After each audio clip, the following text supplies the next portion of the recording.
You ever feel it? That eerie tension in the air, like the universe is holding its breath, just waiting for something to snap. People walk around like puppets, routines, smiles, schedules, coffee in one hand and chaos in the other. But deep down they know, oh, they feel it. Something's off. Something's brewing. And tonight, well, tonight isn't just another tick on the clock, is it? Ah, the signs. Those tiny little nudges life keeps slipping under your door like mysterious letters with no return address. But most people, they ignore them. Too busy with noise, too obsessed with certainty, too afraid of what might happen if they looked too closely. But not you. No, you've been feeling it, haven't you? That unease. That subtle disconnection from everything that used to make sense. You think it's anxiety, maybe stress, maybe just another sleepless night. But deep down, you know it's more than that. It's not in your head, it's in your soul. It's always been there, tapping its fingers on the walls of your spirit, waiting for you to notice. You see, people expect signs to come wrapped in thunder and lightning, angels descending from the sky with trumpets and neon arrows pointing toward destiny.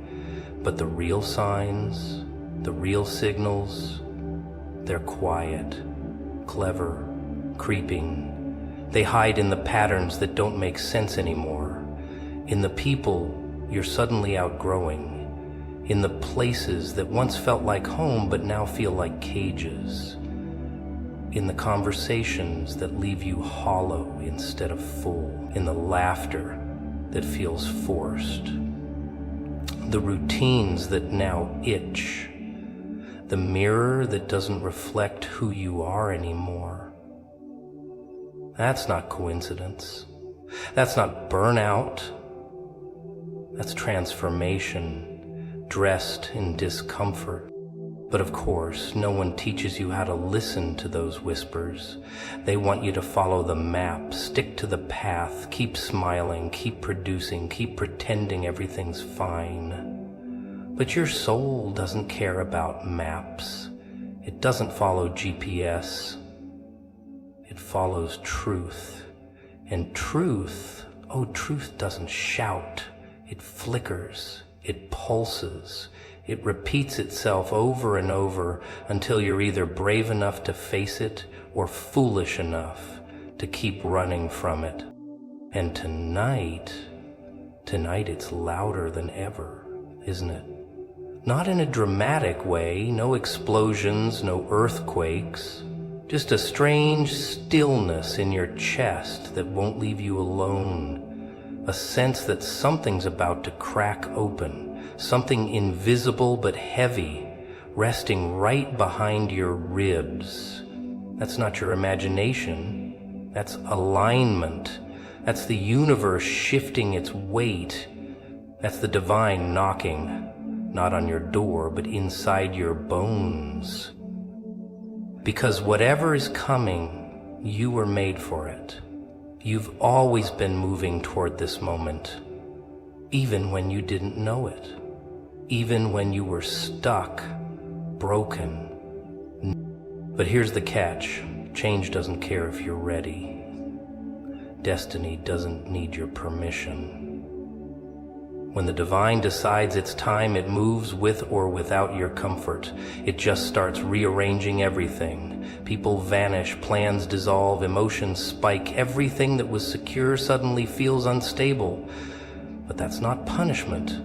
It's preparation. It's not falling apart, it's falling into place. And while others are scrambling to hold on, you, yes, you're being invited to let go. Not because you're losing, but because you're finally aligning with what was always meant to be yours. You see, the signs were never random. Every delayed answer, every broken plan, every door slammed in your face was a setup for this moment, for tonight, the night it all shifts. the night the current of your story changes direction. But only if you're awake enough to notice. Only if you stop asking for permission to feel what you already know deep down. Only if you start trusting the silence between the noise, because that's where it all begins. In the quiet moments, everyone else ignores. And still, most people won't get it. They'll shrug it off, call it overthinking, label it coincidence. That's fine. Let them sleep. Let them laugh. Let them miss the moment that could have been their rebirth. But not you. Not anymore. You've seen too much, felt too much, lost too much to keep pretending this is all just ordinary life, because it's not. Not tonight. Not with everything vibrating beneath your skin like a symphony only your soul can hear. Not when everything inside you has been screaming, whispering, begging you to notice that this was always meant to happen. Ah, logic, the sweet little illusion people cling to like a safety blanket in a house that's already on fire. Everyone wants things to make sense, don't they? Cause and effect. Step 1, step 2, step 3, a neat little plan where life obeys instructions like a good little dog. But life isn't a dog. It's a wild animal. It bites, it runs, it snarls, and sometimes it laughs right in your face while you try to tame it with schedules and spreadsheets. You think the divine operates like your planner? You think the universe waits for you to feel ready? Oh no. No, no, no. That's the punchline. That's the joke you keep missing. You see, divine timing doesn't care about your calendar. It doesn't send invitations. It kicks down doors when you least expect it. When your hair's a mess, your heart's a wreck, and you've just about decided that nothing makes sense anymore. That's when it happens. When you're most off balance, most disoriented, because that's when you're vulnerable enough to be real, to be cracked open, to be transformed. But people, they panic when life stops following their script. Oh, they scream, why now? Why like this? As if there's ever a perfect time to have your entire world flipped upside down. As if transformation is supposed to arrive politely, wearing a suit and carrying flowers. No. It comes with messy hair and wild eyes. It comes in the middle of your breakdown, not your breakthrough. It comes when you're shattered, not when you're shining. And yet, that's where the truth lives. Right in the chaos. Right in the mess you keep trying to clean up before anything meaningful can begin. Because that mess, that's the altar. That's the sacred space where your old self dies so your real self can crawl out of the wreckage, bleeding and beautiful and finally free. But oh, how we resist it. We want the divine to follow our logic, our timing, our comfort zones. We want blessings that don't hurt, growth that doesn't sting, purpose that doesn't burn. We want the magic without the madness. But it doesn't work like that. It never has. Because the kind of power that changes lives doesn't come wrapped in comfort. It comes wrapped in confusion, discomfort, and disruption. It comes when everything you thought you needed starts slipping through your fingers, when the people you trusted start disappearing, when the plans you built collapse like paper houses in a storm. And that's when you start to see clearly, not because life got easier, but because you finally stopped trying to control every detail. You finally surrendered, and in that surrender, the divine moves. But of course not everyone sees it that way. Most people fight it. They chase old timelines, force doors back open, glue shattered pieces together, hoping it'll all go back to normal. But there is no going back. That version of you, gone. That path, burned. That comfort zone, buried, because something bigger is being born, and births aren't quiet. They're violent, loud, uncomfortable, but necessary. And the irony? When you look back, you'll laugh. Not the polite kind of laugh, but the bitter, breathless, unhinged kind. Because it'll hit you. It never made sense, and it wasn't supposed to. It wasn't logical, and it didn't need to be. It wasn't your plan, but it was the only plan that ever truly mattered. You'll remember how you thought you were being destroyed when really you were being delivered. You'll remember the pain, the confusion, the nights you begged for clarity, not realizing that clarity only comes after the chaos has done its job. Because divine timing doesn't ask for your permission. It doesn't apologize. It just shows up when it's time. When your soul is ready, even if your mind is screaming otherwise. It moves when the moment is ripe, not when you feel prepared. It tears you away from the version of life you thought you needed and drops you into the one you were born for. And all you can do is stand there blinking, wondering how everything changed so fast and why it finally feels like it was always meant to be this way. Funny thing, isn't it? How people think silence means absence. How they assume if they can't feel something, it must not be there. If they don't hear a voice, they believe no one's listening. If they don't see a burning bush or hear thunder from the clouds, they start to think the divine has packed its bags and left town. But oh, how wrong they are. Because silence isn't abandonment. It's alignment. It's presence wearing a darker coat. It's not the absence of voice. It's the echo of something deeper, something older. Something far too powerful to scream like the world does.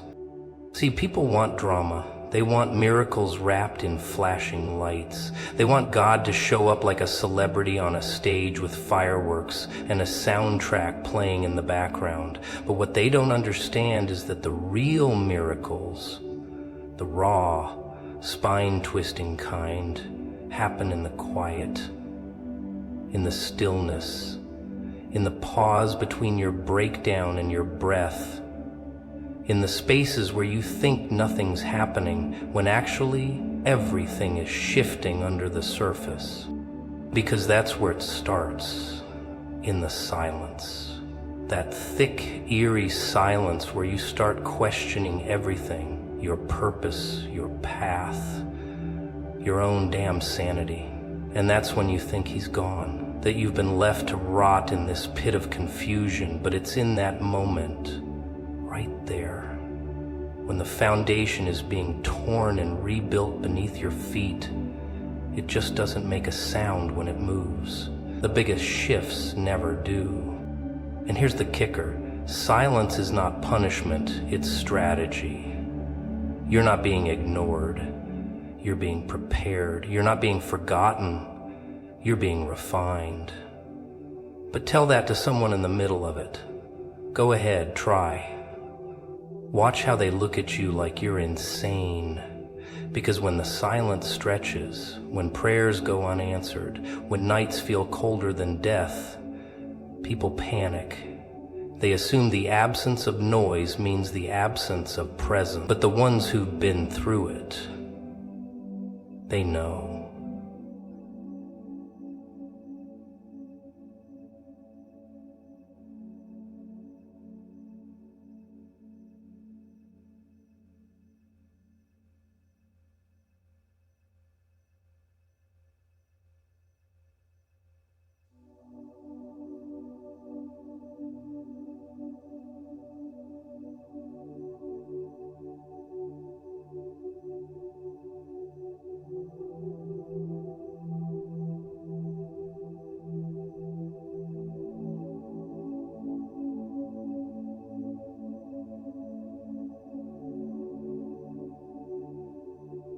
is hidden. Pain ever left the hum, the heavy. See, the divine doesn't need to scream to prove it's real. It doesn't perform for applause. It doesn't owe you signs in the way you want them. It speaks through timing. It speaks through tension. It speaks through the eerie stillness that makes you squirm in your own skin, because it knows you won't change when you're comfortable. You won't grow when you're constantly being coddled by clarity. You grow in the gap, in the pauses, in the madness of not knowing whether you're falling or flying. But oh, people hate that. They want certainty. They want assurance. They want some cosmic customer service line to call when things go quiet. But transformation doesn't come with guarantees. It comes with silence, with stillness, with that strange emptiness you try to fill with distractions, but nothing quite fits. And that's not a mistake. It's a setup. A divine setup to force you to listen, not with your ears, but with your spirit. Because when everything goes quiet, you start hearing the things you've been avoiding, the wounds you never healed, the fears you buried under ambition, the dreams you forgot how to chase, the identity you traded for approval.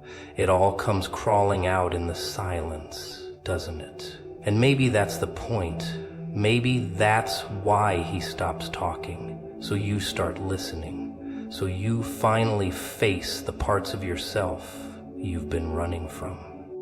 But most people won't get it. They'll curse the silence. They'll beg for noise.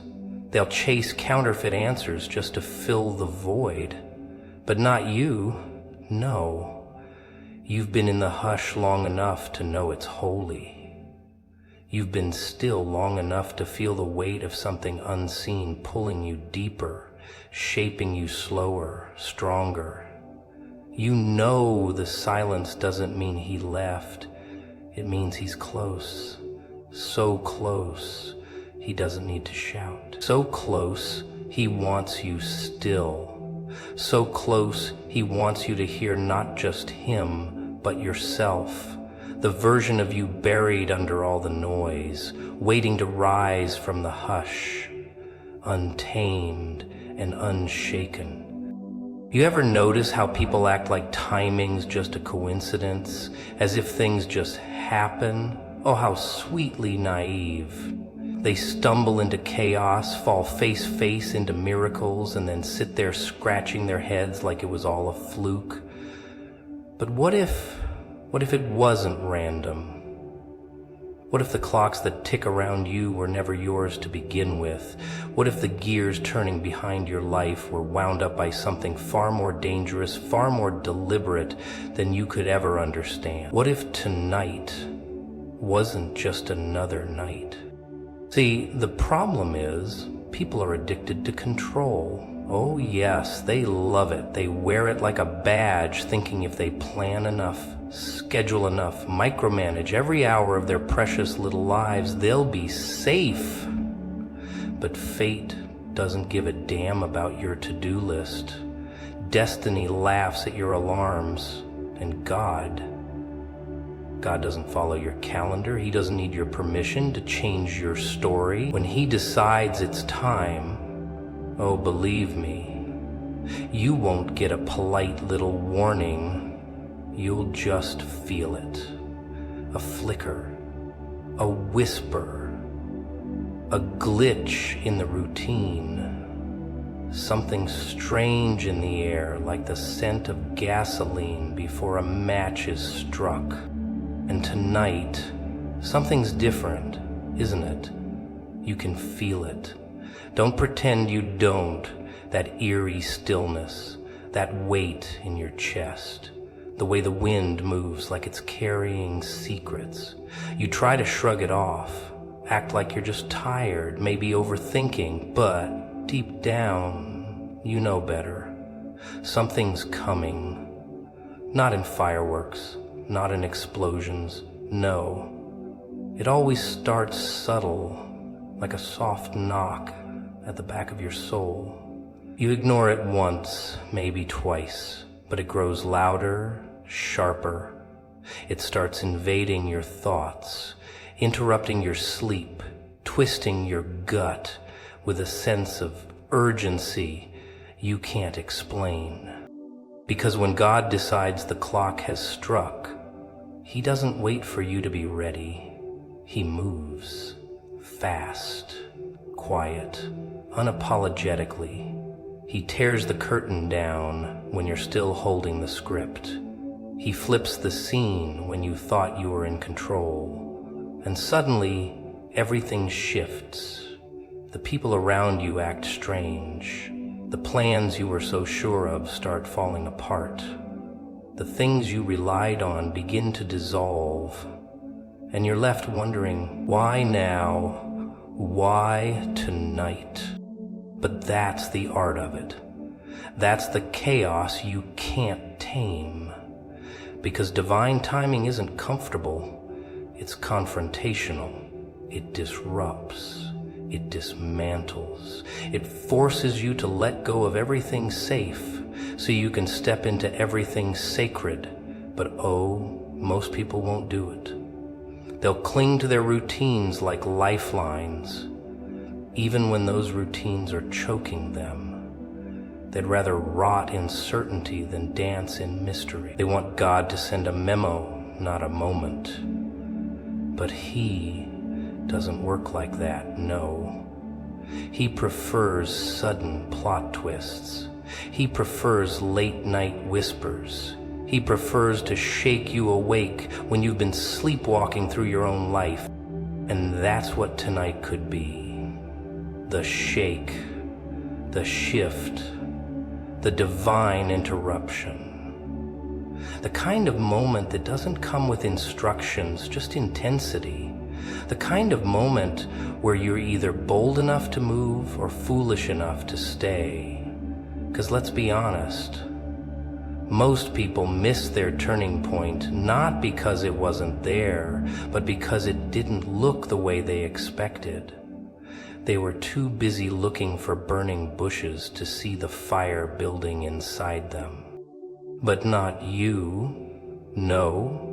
You've felt the static in your bones. You've seen the signs, haven't you? The odd encounters, the unexplainable setbacks, the repeated numbers, the dreams that don't make sense but feel heavy. That's not madness. That's momentum. That's divine interference. That's a cosmic warning bell ringing softly in the background while everyone else pretends they don't hear it. But you do. You do. You know something's coming. Something that'll either wreck you or rebirth you, and it won't ask for your consent. It'll just happen. Tonight, quietly, brutally, beautifully. You know what's funny? People walk around thinking they've got time, like it's some endless buffet always refilling itself. I'll do it tomorrow, they say, next week, next year, when I'm ready. Ah, the sweet illusion of readiness. But time has a twisted sense of humor. It's not loyal, it's not fair, and it's definitely not patient. It slips through your fingers while you're busy scrolling, waiting, doubting, pretending that the clock isn't ticking. Louder and louder. But let me tell you a little secret. Time doesn't care about your plans. It cares about His purpose. And when He says it's time, now imagine this. You're walking through your day, same routine, same noise, same fake smiles, but deep inside something's off. Not loud, not dramatic, just a hum beneath your skin, a pulse you didn't feel before, the kind of feeling that creeps in without knocking, sits in the corner of your mind and stares. And suddenly you start noticing things, little things, odd patterns, strange coincidences. That feeling when a song hits too close. When a stranger says something that pierces through your soul, like a whisper you were trying to ignore. You think it's random? Coincidence? No. It's a trigger, a signal, a ticking fuse. See, when he's trying to tell you something's about to shift, he doesn't shout. He just disrupts, subtly, methodically, like a puppeteer tugging at invisible strings. Your peace becomes restless. Your comfort zone begins to itch. Everything you built starts to feel hollow. You try to brush it off, laugh it away, distract yourself with noise, with people, with plans, but it lingers, it haunts, because deep down you know what's happening. You just don't want to admit it. You're being summoned, and no one ever leaves the same after a divine summons. But oh, here's the best part. You think you're just going through a rough patch, a phase, something that'll pass, but it's not a phase. It's a setup, a holy trap, a beautifully chaotic plan to break the version of you that was never meant to survive what's coming next. He's not trying to hurt you. He's trying to hollow you, strip you of your ego, your fear, your comfort, your illusions, because there's no room for false armor in what he's about to do. You can't carry your old self into your new season. You either surrender or you suffocate. And right about now, you're probably thinking, why me? Oh, how human. Why you? Because you were marked. Because the pain wasn't punishment, it was preparation. Because every detour, every delay, every rejection, every heartbreak was him rearranging the pieces before the curtain drops. People will say you're overthinking, that you need to relax, but they don't hear what you hear. They don't feel what you feel. They're not carrying the weight you carry, that pressure, that ache in your chest you can't explain. That's not anxiety, it's alignment. It's the stretching of your spirit to fit into something far bigger than your comfort zone can handle. You see, when he says it'll happen tonight, he doesn't mean a spectacle. It might not be lightning. It might not be a miracle in neon lights. No, it might be a moment so small, so subtle, that only the awake will notice. A shift in your spirit, a door opening in your soul, a message wrapped in silence. It's not about what the world sees, it's about what you recognize. Because not everyone is meant to witness the divine. Only those who've been cracked enough to hear the whisper through the noise. Only those who've been wounded enough to walk by faith, not by sight. And while everyone else sleeps, while they drown in distractions, you feel the pulse, the rhythm of something ancient, something sacred building under your skin. You don't need a sign in the sky. You already know. You've always known, but knowing comes with a cost. It means you can't unsee it. You can't go back to pretending. You can't return to the shallow. Once you've heard the call, you either rise or rot. There's no middle ground, no in-between, because when destiny knocks, it doesn't wait on polite answers.